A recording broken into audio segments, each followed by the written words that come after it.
You got your CAT result. The B school dreaming is getting real. You already picturing yourself there, and then you open LinkedIn. AI is everywhere. Every job post, every skill requirement, every second post says something dramatic. Enough to make any MBA aspirant wonder, am I even chasing the right future? But let's cut through the noise for a second. Because AI isn't just reshaping the jobs you are aiming for.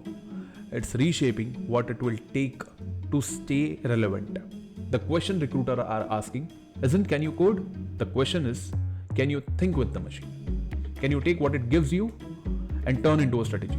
Today, we are looking at an MBA institute that saw this shift coming before it was a trend. We are exploring BITSoM and their concept of Brain Lab to see if doing an MBA now can actually make you AI fluent. So the Brain Lab actually just is a sandbox for people to try out different things. So in the Brain Lab, right now we have about 30 use cases. Use cases are essentially like, where we see AI changing the workflows in different industries. It could be we have workflows in banking sector, operations sector, marketing. And then we have this very rich discussion about like, okay, here is what the technology can do. Now let's figure out how would we run our businesses more profitably. We talk to companies, we ask them like, how do you envision AI actually being deployed in your organization? And they would often give us like, okay, this is the kind of scenario that we expect. So we get here, we get our research assistants, we get some faculty, we build those use cases. So students, they get a glimpse about like how things are going to change in the future by actually going into the lab. To understand what AI fluency actually looks like, not in theory but in action, let me walk you through a case study that BITSoM student worked on. One problem that we came up with is when I shop for my grandparents who have diabetes, they want something with less sugars. When we read through the labels on the back of the packaging, those ingredient lists are very confusing and overwhelming. Moreover, many women like me face PCOS and PCOD. It's a clinical condition and has a lot of dietary restrictions. In this sort of diagnosis, it's best if you avoid maida and sugar.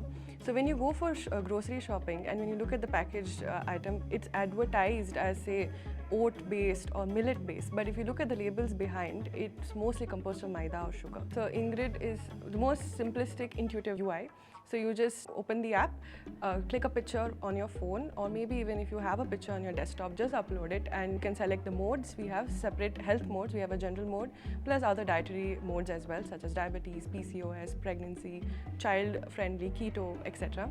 So then once that is done, just click on the button and she will wave her magic and give you the answer. So for example, if I'm on a keto diet, I want to check if this product on a scale of 1 to 100, how healthy it is for a keto-friendly diet. And Akshay maybe wants to check that product for a PCOS-friendly diet. So it gives a score basically. There is Ingrid specific score. She gives us a rating out of 100.